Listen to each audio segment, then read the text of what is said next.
Aujourd'hui les gars, on va voir comment améliorer sa tension artérielle, comment la baisser et comment améliorer sa circulation sanguine. Les deux sont liés, donc les solutions sont les mêmes, donc aujourd'hui on va faire d'une pierre deux coups, on va parler des deux. Pour cela, je vais te lister 4 aliments qui pour moi sont vraiment l'idéal pour pouvoir baisser justement la tension et améliorer ta circulation sanguine, donc dilater les vaisseaux sanguins. Mais avant toute chose, il y a un point important. Pour moi, la première solution à mettre en place, la première étape à faire, c'est déjà boire plus. Souvent on boit pas assez et du coup le sang est moins fluide, le sang circule moins bien, et souvent boire plus, 1 litre d'eau ou 2 litres d'eau par jour, si on boit vraiment, on peut augmenter ce total, va nous aider dans un premier temps. Ensuite, c'est bien de regarder du côté des aliments, surtout qu'on est dans une période de prise de masse où on a une flexibilité, on peut se permettre de manger un petit peu plus et plus d'aliments variés qu'en sèche. C'est là qu'on peut mettre ces choses-là en place, et donc les éléments que je vais recommander aujourd'hui. Le point commun entre les 4 aliments que je vais vous proposer aujourd'hui, c'est leur richesse en oxyde nitrique. Qu'est-ce que l'oxyde nitrique? Excellente question. L'oxyde nitrique, c'est une molécule qui va nous permettre de dilater les vaisseaux sanguins, de baisser la tension,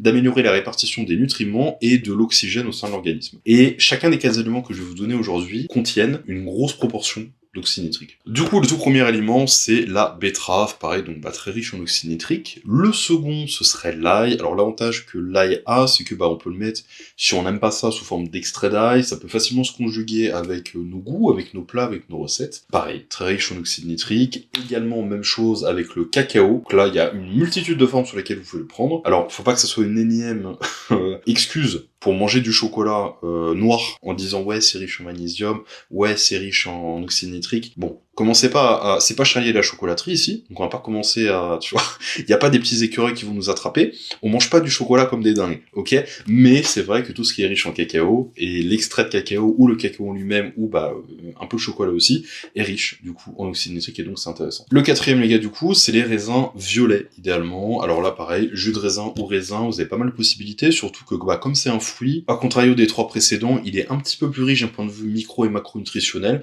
ce qui est super, c'est ce qu'on veut avec les fruits, il faut toujours avoir au moins 2-3 fruits par jour au minimum, je dirais, dans une diète, surtout en prise de masse, quand on peut se le permettre, pour la digestion, etc. Donc voilà, donc évidemment pas le vin ça compte pas les gars, attention, je vois venir, pareil que le chocolat, on fait pas des dingueries. Jus de raisin violet, très très bien, facile à mettre dans la diète, surtout en prise de masse. Donc voilà. Dites-moi les gars en commentaire si vous voulez un autre épisode, cette fois-ci sur les compléments alimentaires, 3-4, pour améliorer du coup la circulation sanguine et la pression. Je vous dis à bientôt.